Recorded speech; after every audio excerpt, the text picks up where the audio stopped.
Ok, gracias, Señor.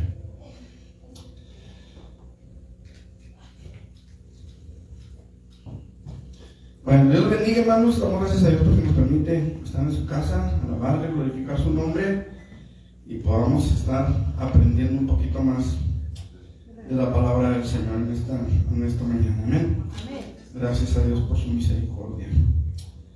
Aleluya. Voy a invitar a mis hermanos para que nos pongamos de pie. Vamos a hacer una oración en esta tarde, en esta mañana todavía.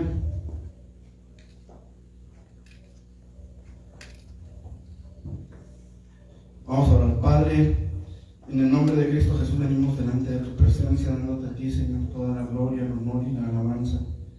Como cada día, Señor, queremos rogarte que tu bendita presencia venga sobre nosotros y nos enseñes, Señor, y hables a nuestro corazón y seamos edificados por tu gracia, Señor, y por tu misericordia. En el nombre de Jesús rogamos la presencia de tu Espíritu Santo, Señor. Y suplicamos en el nombre de Jesús, Padre, que tu Espíritu Santo traiga gracia y entendimiento, Señor, a nuestras vidas para que podamos ser edificados por tu bendita palabra. Y al mismo tiempo, Señor, reprendemos en el nombre de Jesús, tomamos autoridad en el nombre de Jesús y venimos contra todo espíritu inmundo, contra todo espíritu de las tinieblas, sea humano o demoníaco, y lo reprendemos en el nombre de Jesucristo. Reprendemos, Señor, toda obra de las tinieblas que se levante contra esta iglesia, Señor, y contra el conocimiento de la gracia de tu misericordia, de tu evangelio. Señor, en el nombre de Jesucristo, reprendemos todo espíritu inmundo, lo echamos fuera, Señor, para que tu nombre sea glorificado en este lugar, para que tu Espíritu Santo, Señor, se mueva con libertad, Padre. En el nombre de Jesucristo te pedimos, Dios, que seas tú obrando en este lugar, Padre, en Cristo Jesús. Amén. Amén. ¿Pueden sentarse, mis hermanos?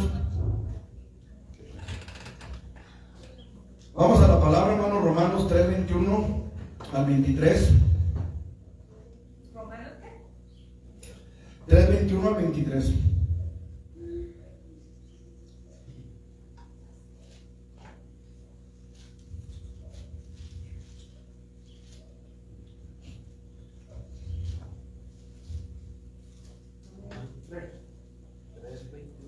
Tres 21 al 23. Dice, pero ahora, aparte de la ley, se ha manifestado la justicia de Dios, testificada por la ley y por los profetas. La justicia de Dios por medio de la fe en Jesucristo para todos los que creen en Él, porque no hay diferencia, por cuanto todos pecaron y están destituidos de la gloria de Dios, siendo justificados gratuitamente por su gracia mediante la redención que es en Cristo Jesús.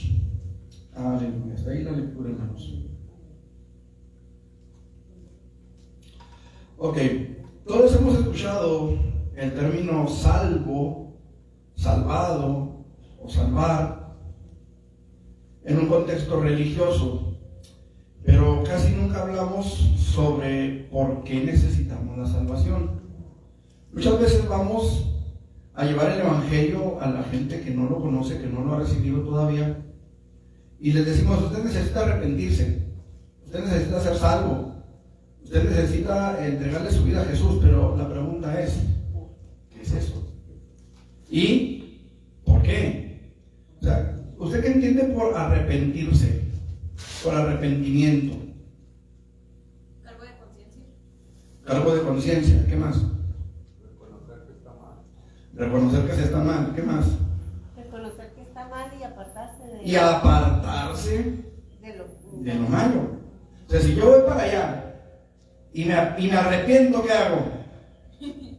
o se devuelve. Me arrepentí, o sea, ya me cambié de dirección. ¿Me explico? Ahora, arrepentimiento no quiere decir que si yo voy para allá y me arrepiento y hago esto, no hay un arrepentimiento. Hay un cambio de dirección, pero no hay un arrepentimiento. Arrepentimiento tiene que ver con un cambio total, radical, 180 grados. ¿Sí? ¿Por qué no entra este giro de 90 grados? ¿Por qué no entra? Sería un cambio, a lo mejor un cambio de ruta, O a medias. pero no me lleva al lugar al que yo quiero llegar. Un arrepentimiento a medias. ¿Sí me explico? Si yo voy al infierno y el cielo está a mis espaldas, esto es para que el arrepentimiento sea real. No puedo cambiar de dirección a 90 grados porque no voy a llegar a donde quiero llegar.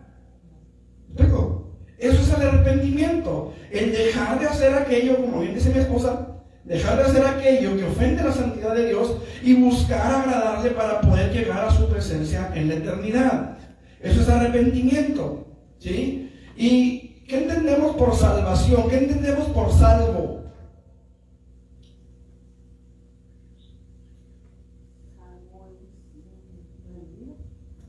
Redimido. Pues es como cuando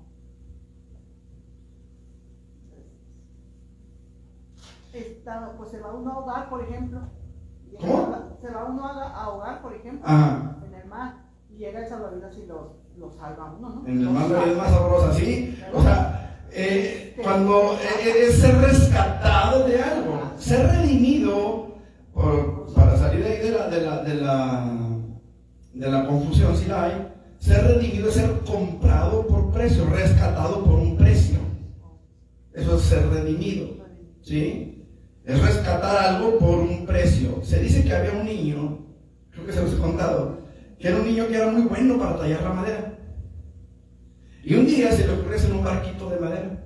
Y lo talló con sus manos, trabajó en el barquito y hizo figuritas de madera, le puso sus marineros, le puso sus velas, le puso todo al barquito. Y se fue a jugar con él a un arroyo.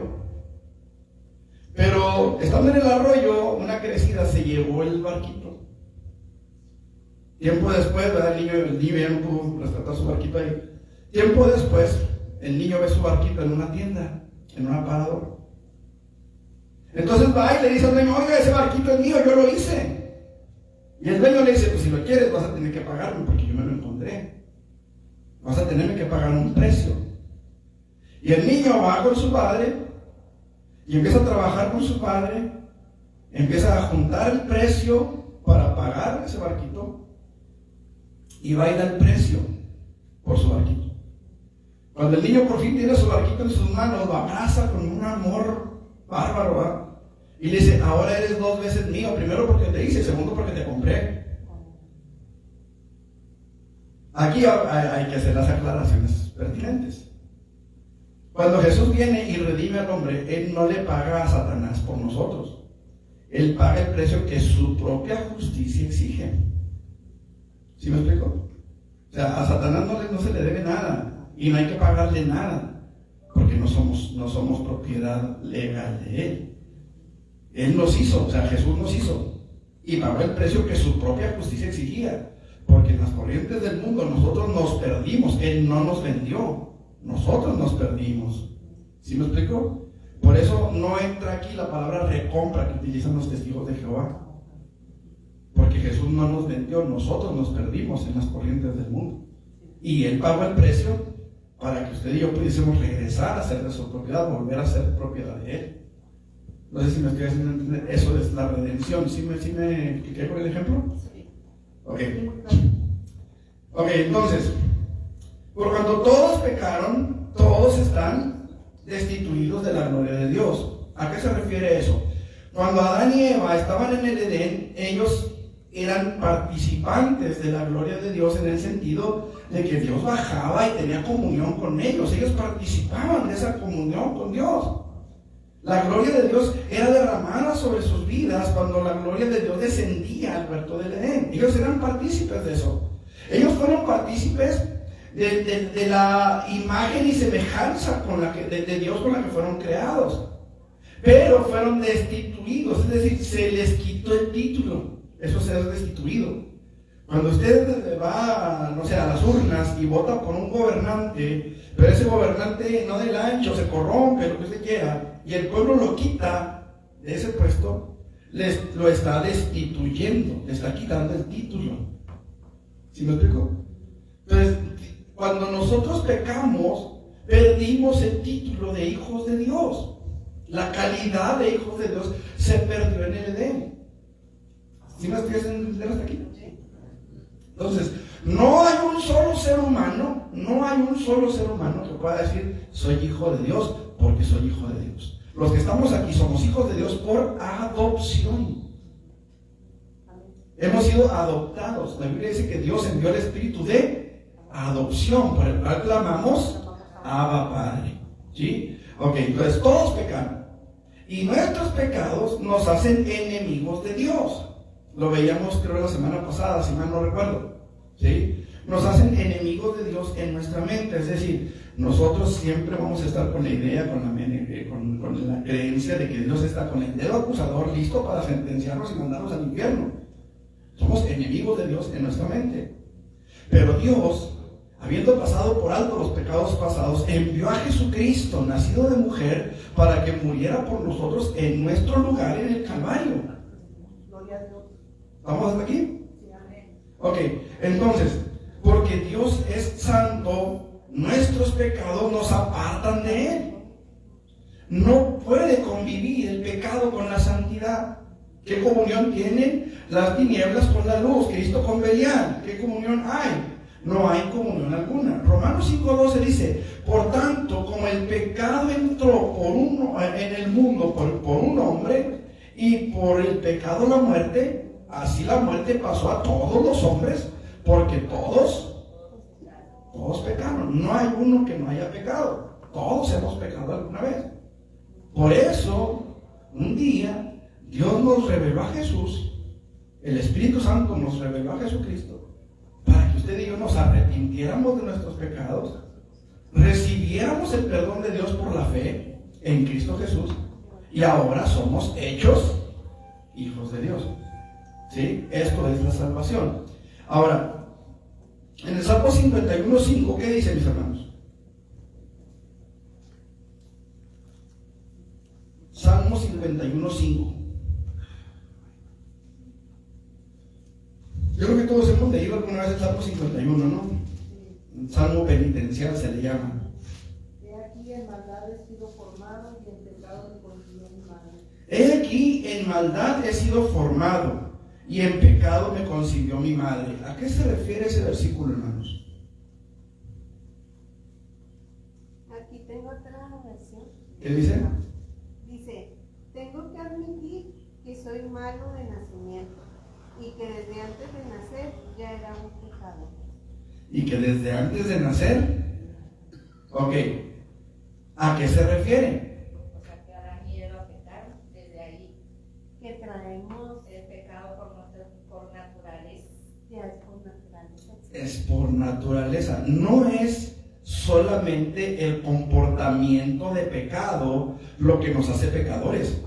O sea, no es solamente el robar lo que me hace pecador. No es solamente el mentir lo que me hace ser un pecador. Lo que me hace ser un pecador es la naturaleza pecaminosa con la que he sido concebido. No quiere decir, en nuestras Biblias, sale en versión 60, que la mamá de David andaba pecando cuando consiguió a David. Quiere decir que David nació con aquella naturaleza caída que heredamos de Adán y de Eva. Lo que hemos conocido como el pecado original. El pecado original no se refiere a que haya un pecado que sea copia de otro. Se refiere al origen del pecado, al primer pecado. ¿Sí? Que fue la desobediencia. O aún antes de la desobediencia, la incredulidad. ¿Sí? Aún antes de la desobediencia fue la incredulidad. Porque si usted va a la palabra de Dios, se dará cuenta que la serpiente vino y plantó la semilla de la incredulidad en el corazón de Eva. No moriréis, sino que sabe Dios que el día que de él comas vas a ser igual a Dios. Entonces la incredulidad entró en el corazón de Eva. Y cuando Adán ve a Eva que no pasó nada, que comió del fruto y físicamente no pasó nada, también comió. Entonces, el primer pecado, más que la desobediencia en el hombre, fue la incredulidad. ¿Sí? ¿Y cómo está el mundo ahorita, hermano? Incrédulos a más no poder. Ok. Entonces, es nuestra naturaleza pecaminosa la que nos lleva a vivir en una vida, se puede decir, independiente de Dios. ¿Sí? Una vida alejados de Él, lejos de Él, separados de Él. Esta naturaleza, hermanos, es hereditaria y entró a la condición humana por medio del pecado de Adán y de Eva en el Edén. Desde nuestro nacimiento sabemos como ser egoístas. Hay personas que afirman que el egoísmo en el ser humano tiene que ver con el sentido, y pues parece ser que sí, con el sentido de pertenencia, con el instinto de pertenencia, de adquisición más que nada, de luchar por lo que es nuestro. Y usted se puede fijar en los niños pequeños, llega el momento en el que usted les da un juguete y ese juguete es de ellos. Y ellos no quieren soltar ese juguete. Y aunque usted le diga, préstaselo, ahorita te lo regresa, el niño dice no, y él no. O sea, aprendemos a ser egoístas. O venimos con esa naturaleza que nos hace ser egoístas. ¿Sí estamos? Llega el momento en que pensamos en que soy primero yo, y luego yo, y después yo. O como dice el dicho, primero mis dientes, y luego mis parientes. Ok. Entonces, el pecado trae muerte, trae juicio contra nosotros. Aprendemos cómo rebelarnos, aprendemos cómo hacer lo que a nosotros se nos da nuestra gana, a actuar de formas contrarias a la voluntad de Dios. Y esto es lo que va a traer el juicio de Dios sobre nuestras vidas. Esta naturaleza es hereditaria. Y el resultado final del pecado es la muerte y la separación de Dios en esta vida y en la que viene. La paga del pecado, dijo el apóstol, es muerte. Ahora, es importante que entendamos, hermanos, de qué es de lo que Dios nos salva. Porque usted va a la calle y le dice a la persona, es que tú necesitas ser salvo, necesitas nacer de nuevo, necesitas arrepentirte. Son términos que nosotros ya dominamos, que nosotros ya conocemos, que nosotros ya entendemos. Pero la gente va a decir, bueno, ¿y yo de qué necesito ser salvo? ¿De qué necesito ser salvo? A ver, ¿qué dice Marcos 9 del 43 al 48? Y alguien más busque Mateo 5 del 29 al 30. ¿Marcos qué? 9, 43 al 48. Y Mateo 5, 29 al 30. Mateo 5, 29 al 30. ¿Qué dice Marcos? Marcos 9, 43. Al 48. Si tu mano te fuere ocasión de caer, córtala. Mejor te es entrar en la vida manco que teniendo dos manos ir al infierno, al fuego que no puede ser apagado, donde el gusano de ellos no muere y el fuego nunca se apaga. Y si tu pie te fuere ocasión de caer, córtalo. Mejor te es entrar a la vida cojo que teniendo dos pies ser echado en el infierno, al fuego que no puede ser apagado, donde el gusano de ellos no muere y el fuego nunca se apaga. Y si tu ojo te fuere ocasión de caer, sácalo.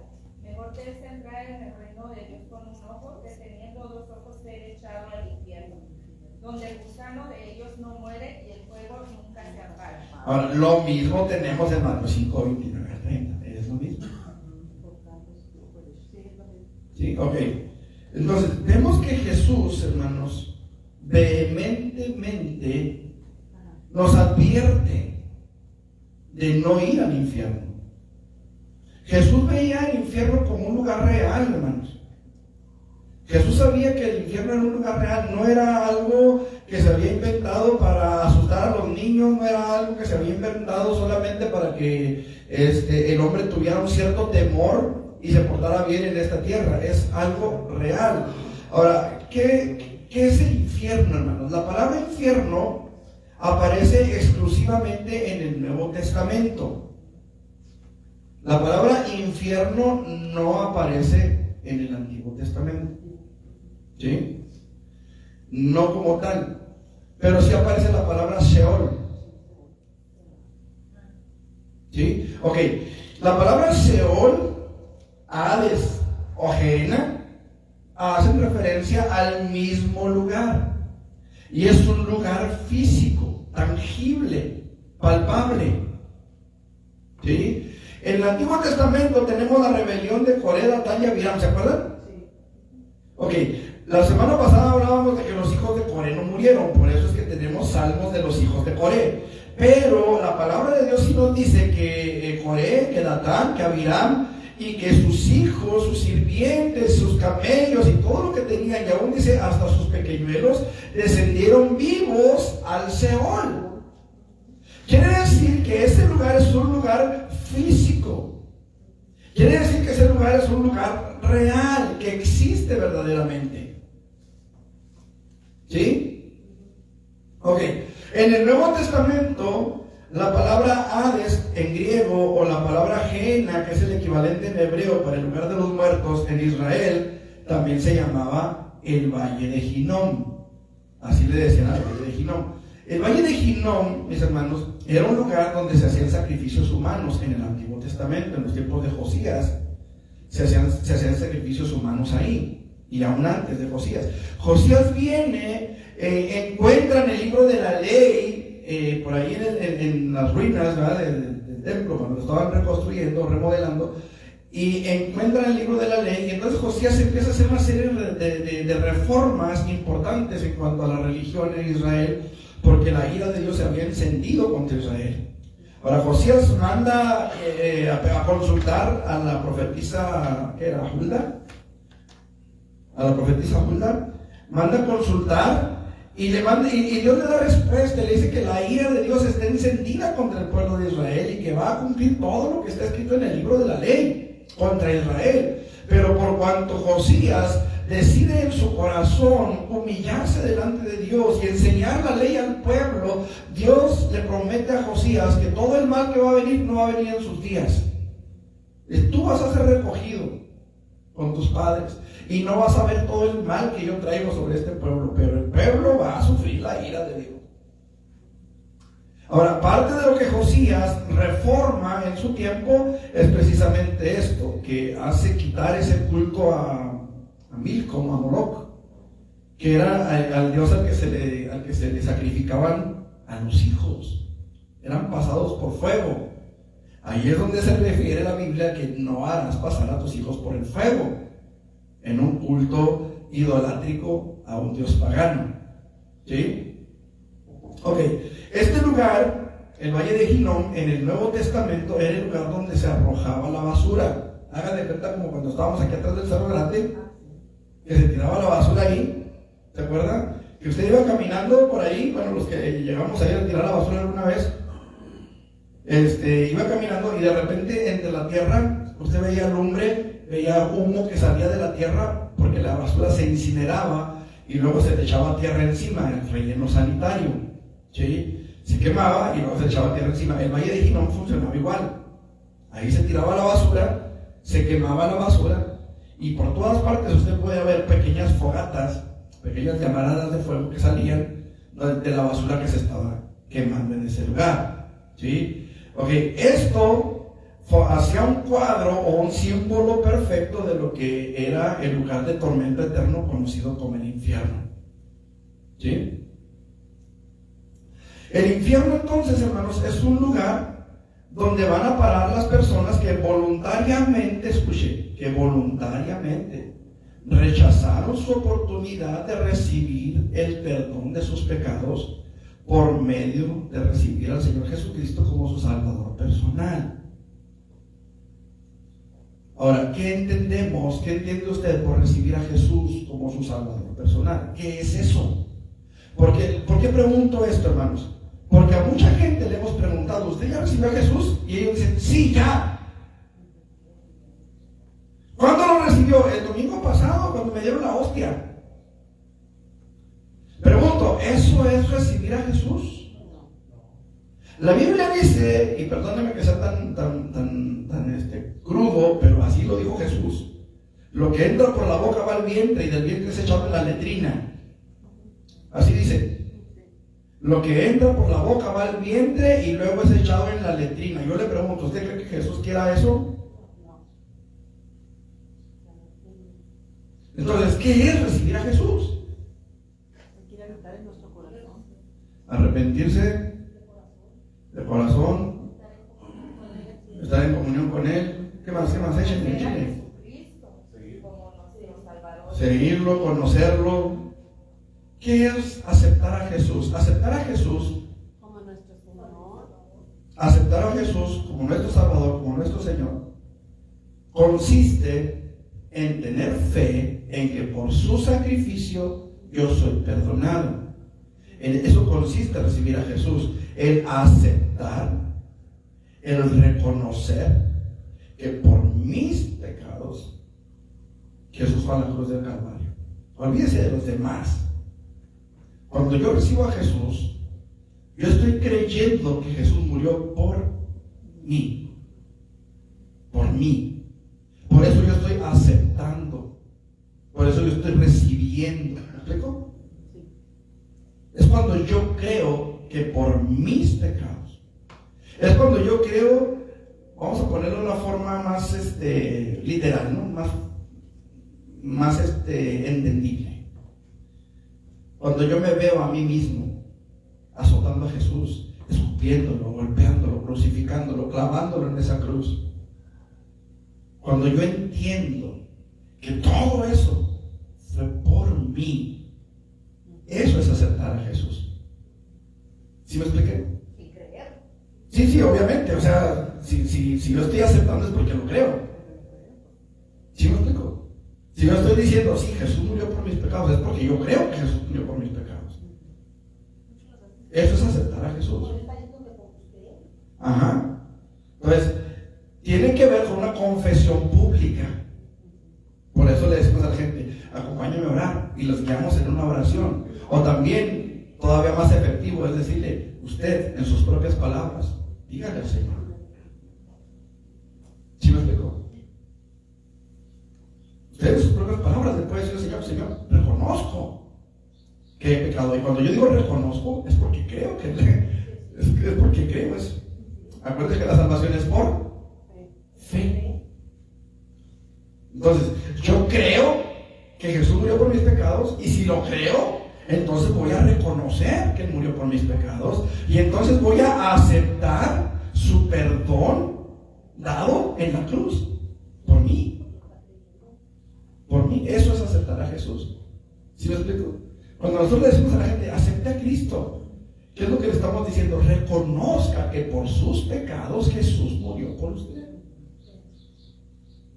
¿Sí me explico? Que por sus pecados Jesús murió. No por los de Él, sino por los suyos. Jesús no tenía pecado.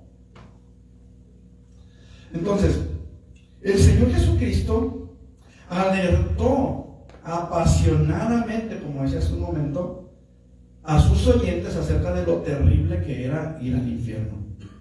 Ahora, vamos a Lucas 16, del 19 al 31.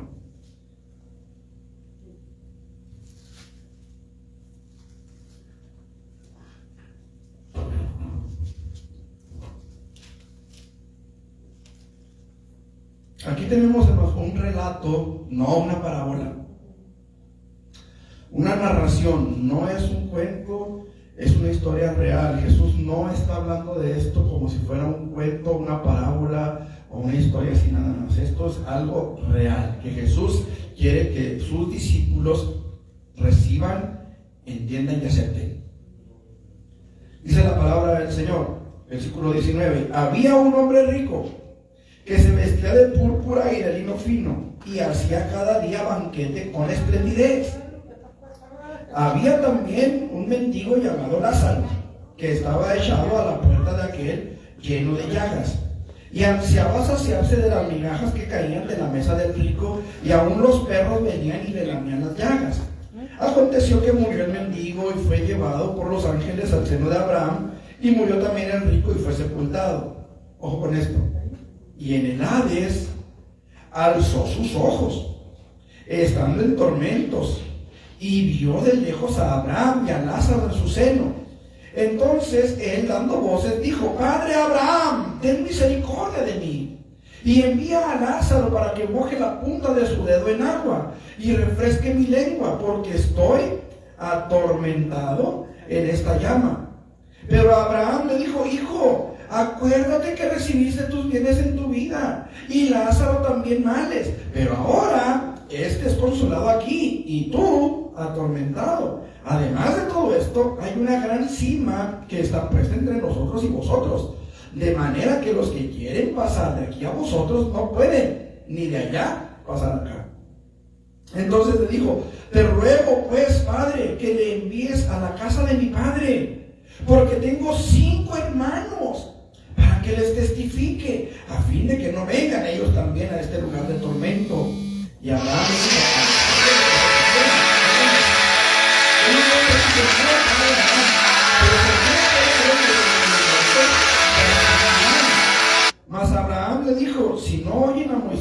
profetas tampoco se persuadirán, aunque algunos se levantaren de los muertos. Ojo con esto, hermanos. ¿Qué es el infierno? Un lugar de tormento, de llama. Vamos a ver, versículos 23 a 25. Sí, ahí mismo. Lucas 16, del 19 al 25. Fíjense bien, ¿qué es el infierno? El infierno, hermanos amados, es un lugar de tormento. No son vacaciones en Jamaica, no son vacaciones en Acapulco, no son vacaciones, hermanos, es un lugar de tormento, no es un lugar de placer.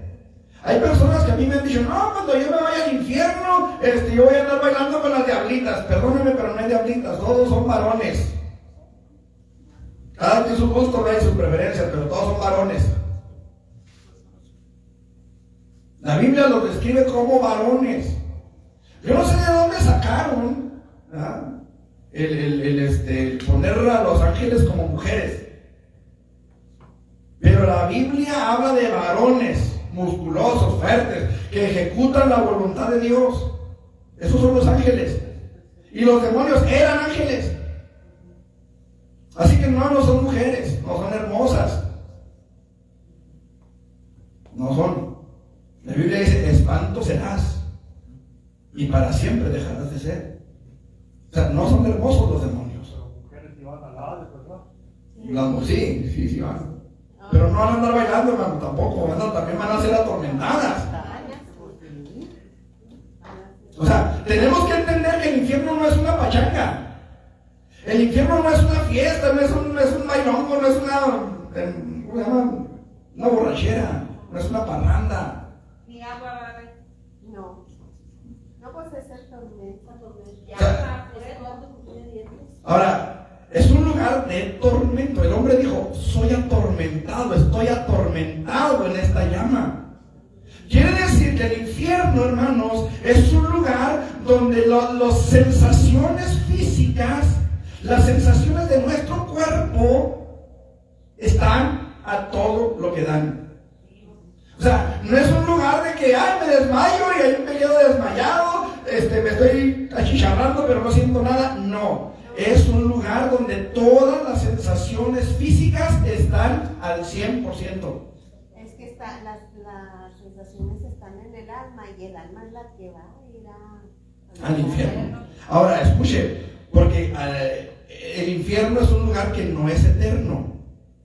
El infierno no es eterno. La Biblia dice que será lanzado al lago de fuego. El lago de fuego sí es eterno. ¿Sí? O sea que no hay esperanza alguna. No. El infierno ya no sale. Eso es a lo que voy. En el infierno es un lugar del que no se puede salir hasta el día del juicio. ¿Sí? Ahora, como decíamos en Isaías, dice, sus rostros de llama. O sea, ellos siguen siendo atormentados por el fuego, aun cuando resucitan y están en la presencia de Dios ante el trono blanco, en el juicio del trono blanco. Pero al juicio del trono blanco, los que estén en ese lugar solamente van a estar ahí para escuchar su sentencia al fuego eterno preparado para Satanás y sus ángeles. O sea, no hay escape, ya no hay salida. El infierno es un lugar donde no se puede salir. Es un juicio del que no se puede escapar. De repente hay personas que dicen, hablan del purgatorio. Y en el purgatorio vas a purgar tus pecados. Y de ahí, una vez que los hayas purgado, pasas a la eternidad en la presencia de Dios. Mentira del diablo, hermanos. El purgatorio no existe. La única forma de purgar nuestros pecados, si quiere usted usar esa palabra, es en el Calvario. Fuera del Calvario, fuera del crucificado, no hay manera de que usted pueda librarse de la condenación del pecado. No la hay. No la hay. Jesús es la única puerta para poder nosotros pasar a la eternidad en la presencia de Dios. De otra manera, olvídese, no la va a hallar en ninguna parte. El infierno es un lugar del que no se puede salir. Ahora, hay un texto en Mateo 25, del 25 al 26, entre otros, que dicen que no saldrás de ahí hasta que pagues el último cuadrante. ¿Se acuerdan que ya lo habíamos analizado esto? Ok, sin embargo, la enseñanza bíblica, hermanos, es que el purgatorio como tal no existe. Históricamente, el purgatorio, hermanos, lo inventó un hombre llamado Juan Tetzel. Y Juan Tetzel inventó esta doctrina del purgatorio en el tiempo de la Reforma, en el tiempo del protestantismo religioso, porque se despertó un espíritu nacionalista en las iglesias por toda Europa. Y la gente empezó a decir, bueno, ¿por qué tenemos que mandar todas nuestras limosnas, porque así le llamaban antes, ¿sí? Todas nuestras limosnas a Roma para que se construya la Basílica de Roma? Cuando nuestros sacerdotes, cuando nuestros obispos están padeciendo hambre en nuestras propias congregaciones. Surgió ese espíritu nacionalista y dejaron de enviar las ofrendas, dejaron de enviar las limosnas a Roma cuando se estaba construyendo la Basílica de San Pedro. Entonces empezó por ahí, ¿verdad? La maquinaria mental empezó a ver de qué manera podemos nosotros recuperar ese dinero para poder terminar la basílica. Entonces por ahí surgió un hombre llamado Juan Tetzel, que fue con el Papa y le dijo, mira, está esto. Podemos decirle a la gente del purgatorio que cuando echen la moneda en el cofre, porque ese era el eslogan, ¿verdad? Tan luego suene la moneda en el cofre, el alma de su ser amado será sacado del purgatorio y llevado a la presencia de Dios. Así comenzó el purgatorio. Ahora, no es algo que yo me esté sacando de la manga. Está en la historia, es historia. O sea, no es algo que alguien se inventó, no, ahí está en la historia. Y usted puede investigar. Juan Tetzel fue quien originó este dogma del purgatorio. Pues el purgatorio como tal en ninguna parte existe. La Biblia no lo enseña. Cuando dice hasta que pagues el último cuadrante, está hablando de que no hay manera de salir, hermano. Porque ¿qué recompensa dará el hombre por su alma? ¿Cómo podemos nosotros sobornar a Dios para que Dios nos permita entrar en el cielo si hemos despreciado a su Hijo? Escuche, si hemos despreciado a su Hijo amado, porque así lo describe Dios mismo, este es mi Hijo amado, en el cual tengo complacencia, así dijo, ¿sí o no? Ahora, si usted rechaza a ese Hijo amado, en el cual Dios se complace y quiere entrar al cielo por sus propios medios, sabe que Dios lo va a echar fuera. Lo va a echar fuera. ¿Por qué? Porque usted está despreciando al que Dios ama, aquel en el que Dios se complace y que Dios mismo envió a la cruz por usted y por mí. Por eso es que el infierno es algo tan terrible, hermanos. Y no fue creado para nosotros, fue creado para Satanás y sus ángeles. Pero por eso es que el ser humano que rechaza a Jesús va a ese mismo lugar. Porque el regalo de Dios, porque lo que Dios dio para que usted y yo pudiéramos llegar a su presencia, lo hemos despreciado. ¿Sí me explico? Por eso es que el infierno es un lugar al cual no podremos escapar si rechazamos a Jesús. Entonces, si nosotros supusiéramos que el purgatorio existe, vamos a decir que sí existe. Y esto no es aquí entre nosotros, porque no van a el pastor dijo que no. Sí, es una suposición. Supongamos que sí existe. Entonces, pregunto, ¿para qué murió Jesús en la cruz? ¿Para qué tanto circo? ¿Para qué tanta faramaya? ¿Por qué tanto sufrimiento para un solo hombre? Si de todas maneras el ser humano puede escapar yendo al purgatorio. Y si de todas maneras vamos a tener que ir al purgatorio, entonces ¿para qué existe el infierno? Si salir del purgatorio se lo debíamos a un escapulario. O sea, ¿para qué asustarnos con el infierno? O sea, vive como se te dé tu gana, al fin y al cabo, tarde o temprano sales del purgatorio y te vas al cielo.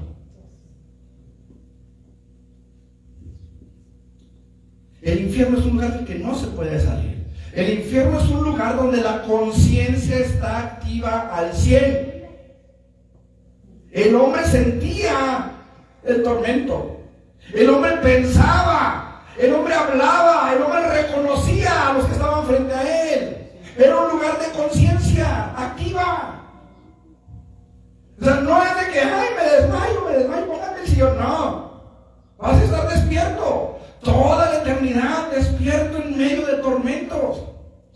Tu cuerpo, ya cuando seas echado al fuego, al lago de fuego, el cuerpo va a estar también ahí. Porque así como la redención es integral, es completa, espíritu, alma y cuerpo también la condena. También la condenación. ¿Sí me explico? Es integral. ¿Por qué? Porque el alma peca, el espíritu le da vida al alma. El alma peca, pero no peca sola, peca con el cuerpo. Entonces, así como la salvación es integral, también la condenación es integral, es completa, es plena. Entonces, es un lugar de conciencia. El hombre rico estaba plenamente consciente del lugar en el que estaba y fue plenamente consciente de las razones por las que estaba en ese lugar. A ver, mijito, tú allá fuiste consolado. Y Lázaro sufrió sus males. Ahora tú eres Lázaro consolado aquí y allá recibes lo que te toca. Estaba consciente de por qué. ¿Sí me explico? Ahora, el infierno es un lugar de memorias.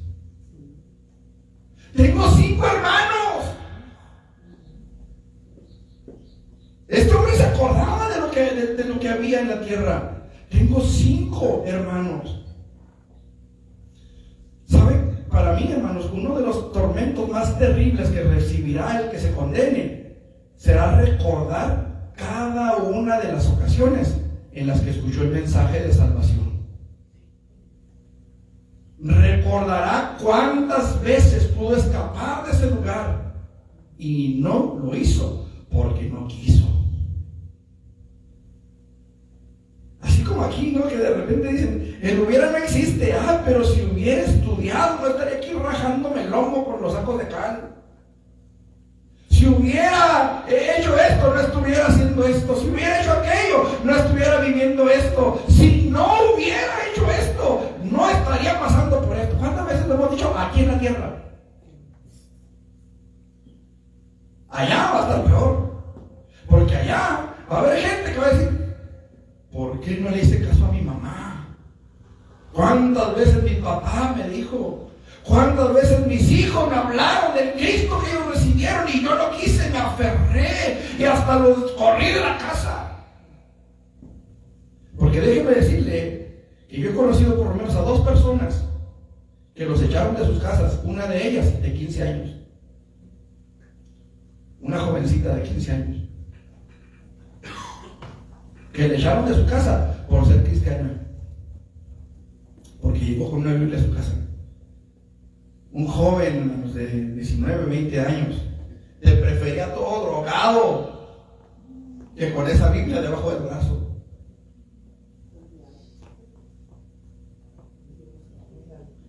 Y llegará el día, hermanos, en el que esa persona, y lo curioso del caso, hermanos, en los 2 casos fue la mamá. Llegará el día en el que esa mujer, en el caso de los 2, se acuerde de cuántas veces sus hijos le hablaron la palabra o les hablaron la palabra. ¿Cuántas veces tuve la oportunidad de librarme de esto? Es un lugar de memorias en el que no habrá vuelta atrás. Ahí sí podrán decir, el hubiera no existe. y no existirá jamás.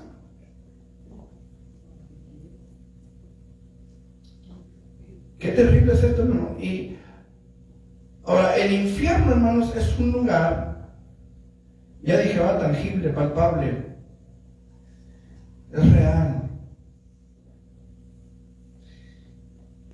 Y el infierno es un lugar, hermanos,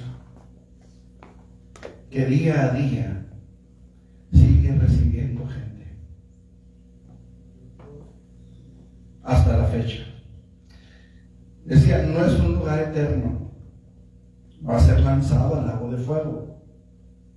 Pero mientras el Señor Jesucristo no venga y haga su juicio final, al final de los 1000 años después de la gran tribulación, el infierno seguirá abierto y seguirá recibiendo a cuanta gente quiera, escuche, a cuanta gente quiera ir a ese lugar. Ahora, yo le pregunto, ¿cuántos quieren ir para allá? Todos van a decir, yo no, nadie quiere ir. ¿Seguros?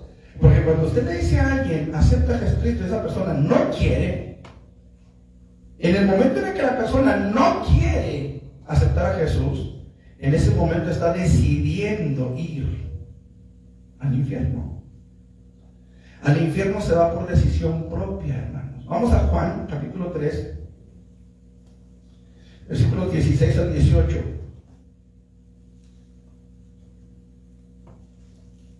Juan 3, 16 al 18.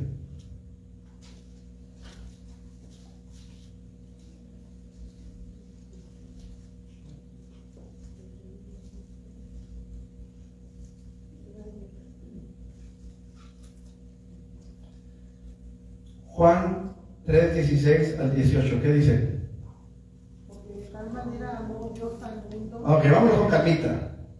Porque de tal manera amó Dios al mundo. Escuchen, hermano, porque cuando nosotros vamos a la creación, hasta el Génesis, capítulo, ¿qué es? 2, 3, cuando el hombre es creado.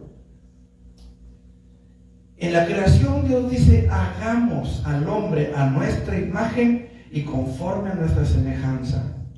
Pero Dios no dijo, sea el hombre conforme a mi imagen y semejanza. Él dijo, hagamos. Y tomó Dios polvo de la tierra, hizo barro de la tierra. Entonces, dice la Biblia que no nos hagamos imagen de lo que está arriba del cielo, no abajo en la tierra ni abajo de las aguas de la tierra. Pero yo me imagino, sin el ánimo de hacer una imagen de adoración, a Dios tomando el polvo de la tierra con sus manos y dándonos forma con sus manos. O sea, Él no dijo, sea el hombre y ya no. Él tomó el barro y nos dio forma conforme a lo que Él quiso darnos forma. O sea, no fue algo que hizo la ICEBA, no fue algo que hizo, y no me refiero a que todo se haya hecho la ICEBA. Me refiero a que la forma en la que fuimos hechos es muy diferente a los animales, es muy diferente a los árboles, a las piedras, a la tierra, a todo lo demás. Es una forma muy distinta que nos muestra de qué manera Dios amó al hombre. diferentes. ¿Sí me explico? ¿Sabía usted que el iris de sus ojos o sus ojos no son iguales a los de nadie? Que sus huellas digitales no son iguales a las de nadie. Dice, porque de tal manera amó Dios al mundo que ha dado a su Hijo unigénito. Escucha, hermano, porque decíamos ahorita, no se trata de hasta que pagues el último cuadrante. Yo le pregunto, ¿de qué manera nosotros podemos pagar a Dios por nuestros pecados cuando Dios dio el precio, que es su único Hijo?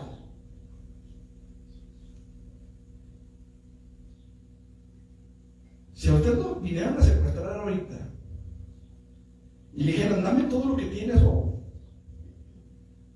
Tortis mortis. ¿Cuánto sería usted capaz de entregar? Si le pidieran su casa, si le pidieran su carro, si le pidieran todo lo que tiene en el banco. Si a mí me pidieran todos mis 20 pesos que tengo en el guardadito. ¿Cuánto seríamos capaces de entregar? Por nosotros, por nuestra vida. ¿Cuánto sería usted capaz de entregar por su hijo, por su hija?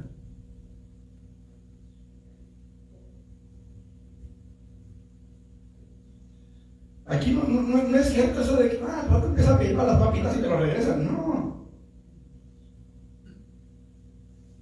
¿Cuánto seríamos capaces de entregar, hermanos? Ahora, Dios dio a su hijo por nosotros. De esa manera nos amó Dios. ¿Sí? ¿Qué más? Para que todo aquel que le cree mas tenga vida eterna. El que en él cree. No dice, porque no envió Dios a su hijo al mundo para que el mundo sea condenado por él, sino para que el mundo sea salvo por él. No envió Dios a su hijo al mundo para condenar al mundo, sino para que el mundo sea salvo por él.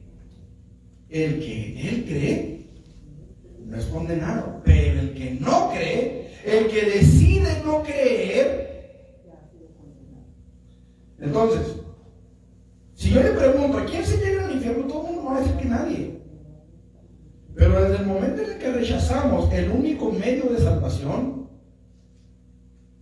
que de hecho lo vamos a ver un poquito más adelante, el medio de salvación, no nos queda otra. Solamente hay dos opciones. Solamente hay dos opciones. Entonces, lo que la Biblia sí enseña, lo que sí se enseña en el contexto bíblico, que nada tiene que ver con el purgatorio, lo que si existiera haría inútil e imperfecto el sacrificio expiatorio de Jesús.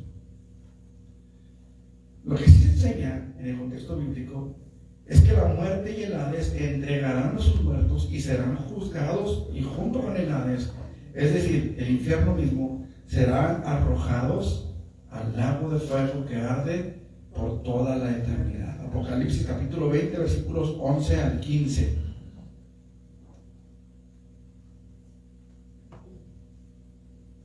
¿Alguien que lo tenga y lo lea? Si no, Apocalipsis, si no aquí lo busco yo se los leo. 20, del 11 al 15. Y vi un gran trono blanco, y al que estaba sentado en él, de delante del cual huyeron la tierra y el cielo, y ningún lugar se encontró para ellos. Y vi a los muertos, grandes y pequeños, de pie ante Dios, y los libros fueron abiertos. Y otro libro fue abierto, el cual es el libro de la vida, y fueron juzgados los muertos por las cosas que estaban escritas en los libros, según sus obras. Y el mar entregó los muertos que había en él, y la muerte y el Hades entregaron los muertos que había en ellos, y fueron juzgados cada uno según sus obras. Y la muerte y el Hades fueron lanzados al lago de fuego. Esta es la muerte segunda. Y el que no se haya escrito en el libro de la vida fue lanzado al lago de fuego. Esta es la muerte segunda. ¿De qué somos salvos? ¿De qué necesitamos ser salvados? De esto. De esto. Uno de los problemas muy serios que atraviesa la iglesia de nuestro tiempo es que se ha dejado de predicar sobre el infierno. Es que la gente ya no sabe lo que es el infierno y piensan que es una película de Hollywood. Y piensan que es fantasía, y piensan que es una idea que a alguien se le ocurrió, y se ha perdido el temor porque se ha dejado de predicar esta realidad, hermanos. El infierno es una realidad y tenemos que entenderlo así. Y se tiene que enseñar, porque hay muchas iglesias o congregaciones donde ya no quieren predicar sobre el infierno, porque dicen que molesta a la gente. Hay dos situaciones. Una, molestan a la gente. Dos, como la gente piensa que todo es fantasía, piensan que al estar el tema en el púlpito, piensan que la iglesia es fantasiosa, es religiosa, es tradicional, es religiosa, anticuada. ¿Sí?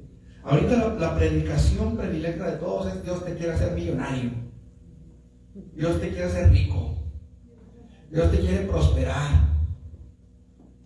Jesucristo dijo: principio de males es el amor al dinero. Viene a mi mente aquel joven que vino con Jesús y le dijo: ¿qué debo hacer para heredar la vida eterna? Los mandamientos, sabes: honra a tu padre y a tu madre, no robarás, no matarás. Todo esto lo he guardado desde mi juventud, dijo el joven. Una cosa te falta, le dijo: amarás al Señor tu Dios con todo tu corazón y con toda tu mente y con todas tus fuerzas. No tendrás dioses ajenos delante de mí. No fueron las palabras que Jesús usó, pero Jesús le dijo: ve, vende todo lo que tienes, dalo a los pobres y sígueme. Te lo traduzco otra vez: amarás al Señor tu Dios con todo tu corazón y con toda tu mente y con todas tus fuerzas. No tendrás dioses ajenos delante de mí. O sea, le faltaba uno. De los 10 le faltaba uno, el más importante. Y aquel joven se fue triste, porque Dios lo había prosperado mucho. Entonces, cuidado con ese evangelio de prosperidad que se predica. Cuidado con ese evangelio de prosperidad que muchos han traído a los púlpitos y han sacado de los púlpitos la verdadera doctrina bíblica.